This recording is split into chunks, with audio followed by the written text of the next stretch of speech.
കട്ടപ്പന തൊവരിയാർ ഹരിത സ്വാശ്രയ സംഘത്തിന്റെയും നവജീവൻ SHGയുടെയും നേതൃത്വത്തിൽ കാർഷിക സെമിനാർ സംഘടിപ്പിച്ചു. തൊവരിയാർ ഉണ്ണിമിശിക ദേവാലയ വികാരി ഫാദർ ജോസഫ് കോയിക്കൽ സെമിനാർ ഉദ്ഘാടനം ചെയ്തു.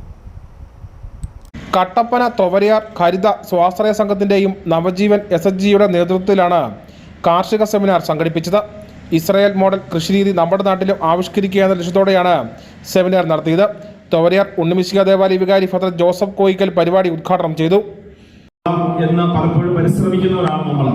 ഞാൻ ഇസ്രായേലിൽ പോയിട്ടുള്ള ഒരാളാണ്. അപ്പൊ ഇസ്രായേലിലെ കൃഷികളൊക്കെ കാണുവാൻ എനിക്ക് ഇടയായിട്ടില്ല. അതിന്റെ ടെക്നോളജിയെ കുറിച്ചൊന്നും എനിക്കറിയത്തില്ല. പക്ഷെ ലോകത്തിലെ ഏറ്റവും നല്ല രീതിയിൽ കൃഷി നടത്തുന്ന രാജ്യം ഇസ്രായേൽ രാജ്യമാണ്. ഏറ്റവും ടെക്നോളജി ഉപയോഗിച്ചുകൊണ്ട് ഏറ്റവും ഭംഗിയായ രീതിയിൽ അവർ കൃഷി സ്ഥലം കാണുമ്പോൾ നമുക്ക് ഭയങ്കര സന്തോഷം തോന്നും.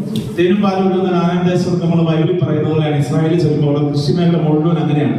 നല്ല ഭംഗിയാണ് കാണാൻ. തീർച്ചയായിട്ടും അവിടുത്തെ കൃഷിയെ സംരക്ഷിച്ച് നല്ല രീതിയിൽ പരിപാലിക്കുന്നതിനാവശ്യമായ മാർഗനിർദ്ദേശങ്ങൾ കർഷകർക്ക് പറഞ്ഞു നൽകുന്നതിനായി പ്രത്യേക ക്ലാസുകളും സെമിനാറിന്റെ ഭാഗമായി നടന്നു.